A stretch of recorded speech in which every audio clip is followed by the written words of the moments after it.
I will not give 300,000 for him. I will just file a case for you. No problem. I will go with that.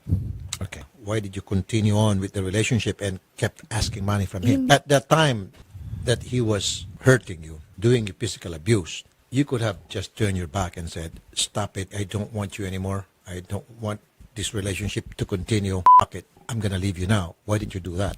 Hello and welcome back to Living Abroad. Today I have part 5 of that foreigner guy that says he spent over $3.5 million to marry Filipina, but she said, nope, I don't want to be with you. She got an annulment, wants to live her best life, and she says that he physically abused her. If you want to catch up the story, watch parts 1 through 4, or check out the original by Rafi Tofo in action. If you're enjoying this video at any point, consider liking and subscribing to the channel. It'll mean a lot to me. You know, the reason why we asked her to come over, Mr. Muhammad, is to have you both talk to each other and both of you will agree to forget the past and then move on. And if there's any money that she needs to pay you, let's see if we can have her agree to pay you that money. Yeah. That's the bottom line here Yeah. right now. So what is it that you want, again, one more time, from her? I want to get the money. And how I much want to money get the will- money. That's the same. How much money are we 300,000 talking what I about? have mentioned. 200,000. At first, I was agreed just to settle the things. I just told her in the back. Okay, that 300,000. 120,000. Just say the number, bro. I don't want to hear a life story. We spent 5 episodes listening to that. How much money do you need to move along, bro? Ma'am, 300,000 pesos. And after that, wala na siyang pakialam sa'yo. Yun yung sinasabi niya kanina. Pati nung last time. I will not give 300,000 for him. I will just file a case for you. No problem. I will go with that. Okay. So, hindi na natin maayos to. I will not reconcile because with him, he destroyed already my No, reputation. reconciliation is out of the question. And we're not gonna push for reconciliation here kasi nakikita ko na yung takbo ng pag-uusap kanina pa, pati nung mga nakarang araw. Ang sa akin lang is, meron bang magko-compromise dito sa inyo na para magkaayos na kayo? Hindi sa kinakampihan ko itong si ma'am, pero nakita ko may point siya na itong lalaki, nananakit talaga ito. And there should be a justice for me.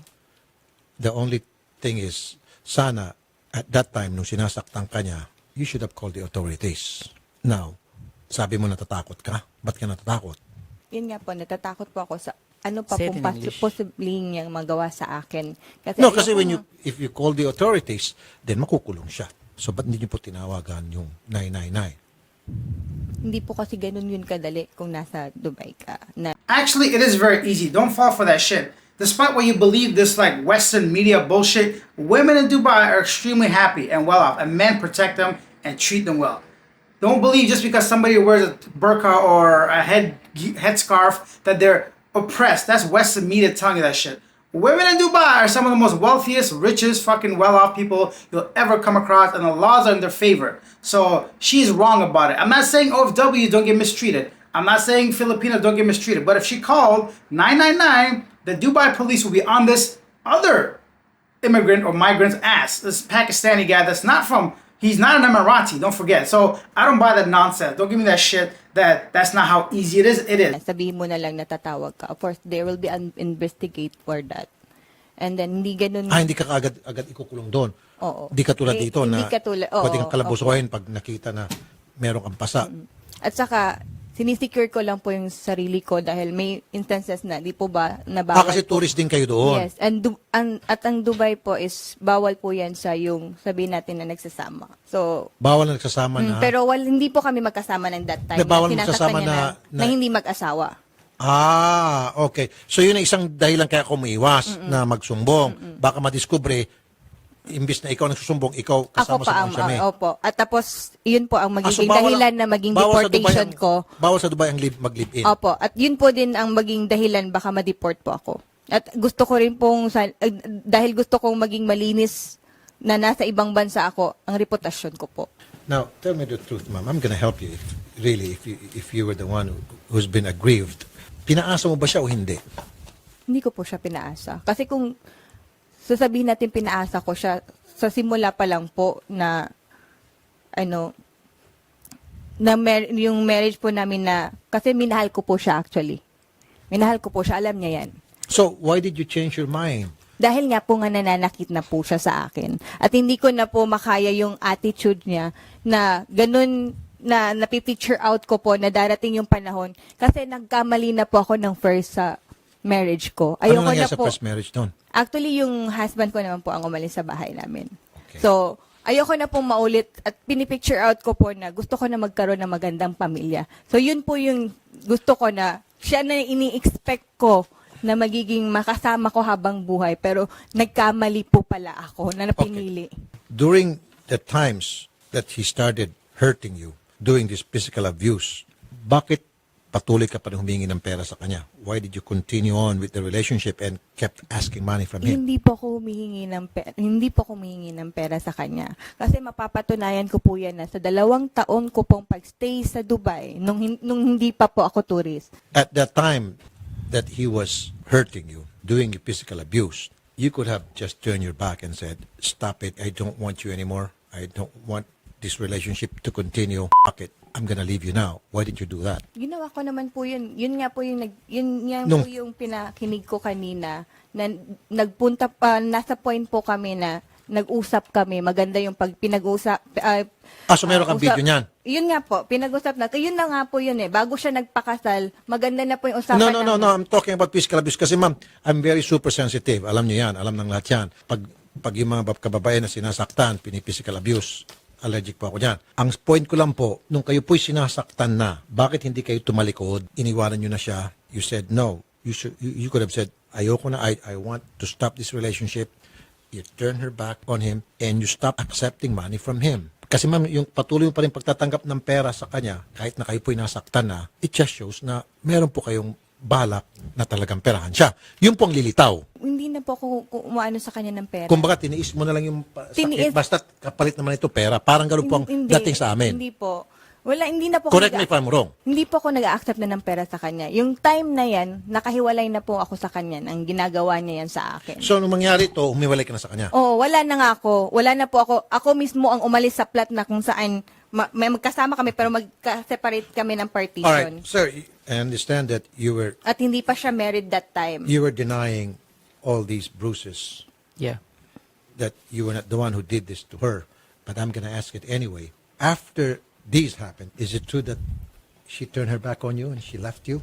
First thing I want to ask her, is that you are mentioning is the one time or is a different time or what is that?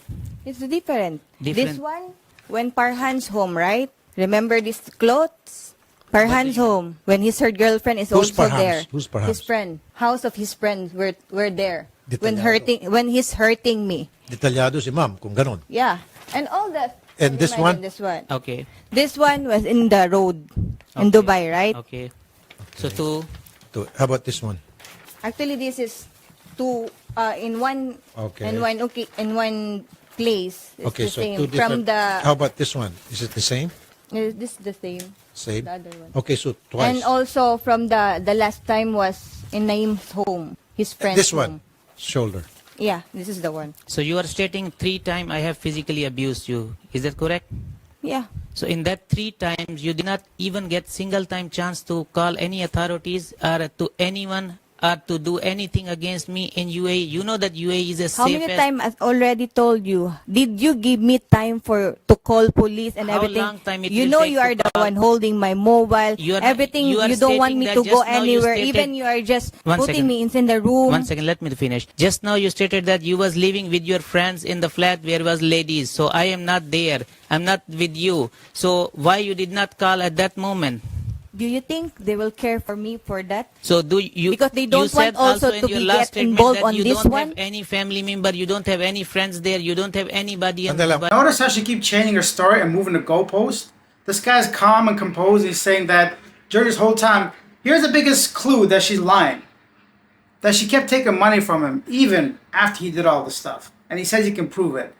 And furthermore, none of her story makes sense. First she's living with some people, then she's a tourist, then she's working there. If I had to guess, even if her bruises are true, I'd assume her employer maybe did this to her, and then she took that opportunity to use the same photos to get out of this situation, if I had to guess. But let's see, because even Rafi's not falling for it, despite him being very sensitive to physical abuse towards women, which once again, I disagree with, but I just don't buy this particular case based off her just lack of emotion and holes in her story and being all over the place is why she did not call. And he's right. Dubai, UAE is one of the safest countries in the world. Maybe not today because of what's going on with the bombing, but at this time, this was like a few years back, definitely one of the safest countries in the world. So the fact that she said, you think they're gonna come to my rescue? Yeah, they would. Kaya may mapupulutan po tayo rito, mga kababaihan, This is just for me. Yes, sir. This has nothing to do with both of you.